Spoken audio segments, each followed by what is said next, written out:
Alors la station d'épuration, c'était, que je ne dise pas de bêtises, je crois que c'était en 84, il me semble, dans ces eaux-là. 84. Quand j'avais mon chalutier à l'époque. Le chalut est un filet qu'on traîne sur le fond de la mer et qui ramasse tout ce qui s'y trouve, hein, du poisson, des pierres, tout ce qu'il y a au fond, des mines, tout ce que tu veux. Et là derrière, tu vois, entre l'île de Riou et Sormiou, moi j'appelais ça la caisse d'épargne. Parce que quand il faisait quelques jours de mauvais temps, qu'on ne pouvait pas travailler au large, j'avais quand même 5 pères de famille à bord, hein, sur le bateau. Et donc on ne gagnait pas un sou, il fallait bien manger.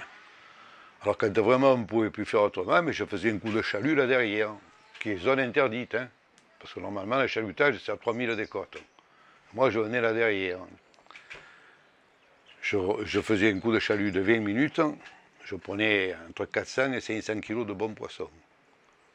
Dorade, loup, sard, pajot, et j'en passe des meilleurs. Un jour, il faut la station d'épuration. Alors, en train de dire, oh là là, ça va être formidable, on est sauvés, maintenant, station d'épuration, ça va être magnifique. Et donc, je reviens peut-être 6 mois après avoir mis la station d'épuration en route. Je reviens mon chalut, et je fais un coup de chalut comme d'habitude. Mais le chalut à bord, de 400 kg, je tombe à 40 kg. Oh!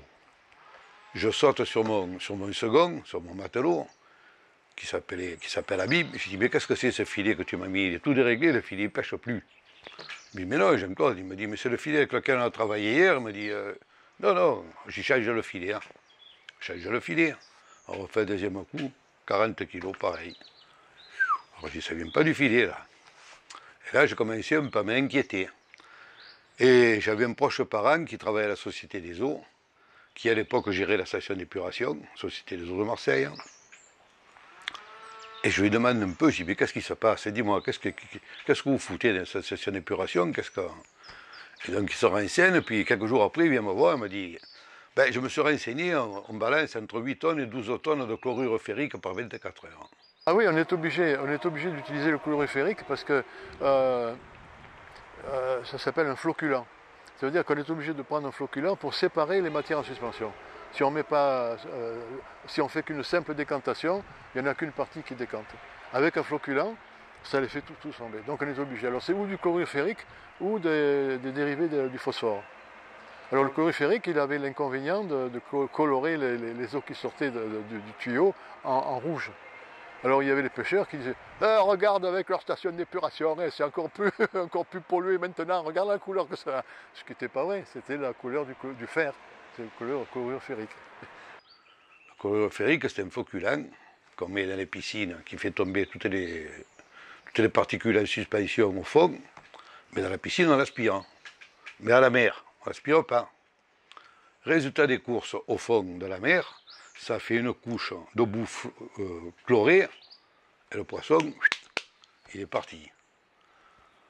Alors, moi, si le poisson y est depuis des lustres et des lustres et des lustres, et que de ce coup il s'en va, c'est pas écologiste, hein. Il y a un problème.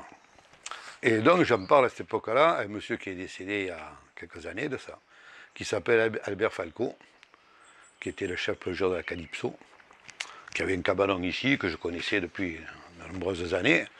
Et je lui dis, Albert, j'ai dit, mais qu'est-ce qui se passe là? J'ai dit, il y a un problème là.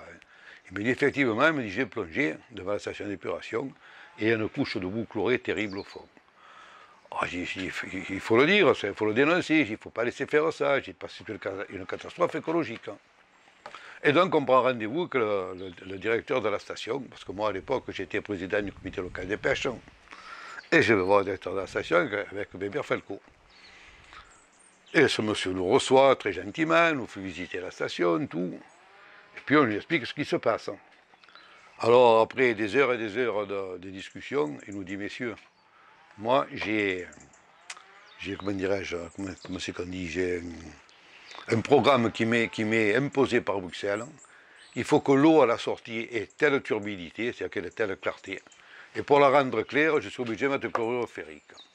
Ça vous plaît, ça va, et si ça ne vous plaît pas, c'est pareil. Voilà. Alors, si vous voulez parler d'écologie, parlez-en comme je peux en parler encore pendant des heures et des heures. Voilà. Alors depuis, on m'a dit qu'on ne met plus de chlorure ferrique, qu'on traite les eaux différemment, mais enfin bon. Comme j'ai dit, c'est toujours pas de l'eau bénite. Hein. Le chloroférique,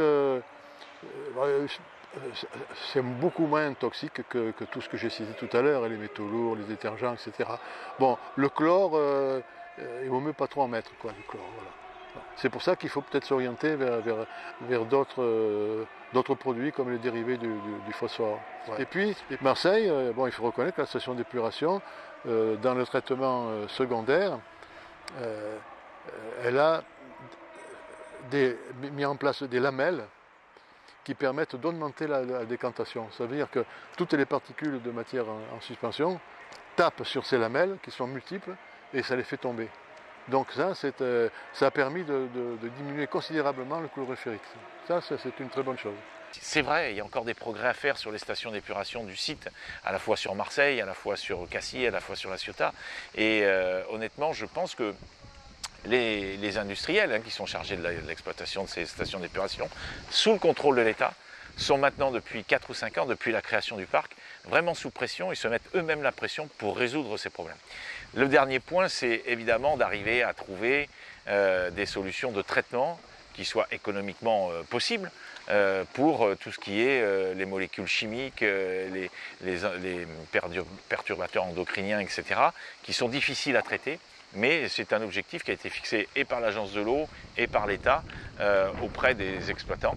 Et donc nous allons progresser, évidemment, et la métropole va progresser dans cette logique-là. Le parc est un accélérateur de ce progrès.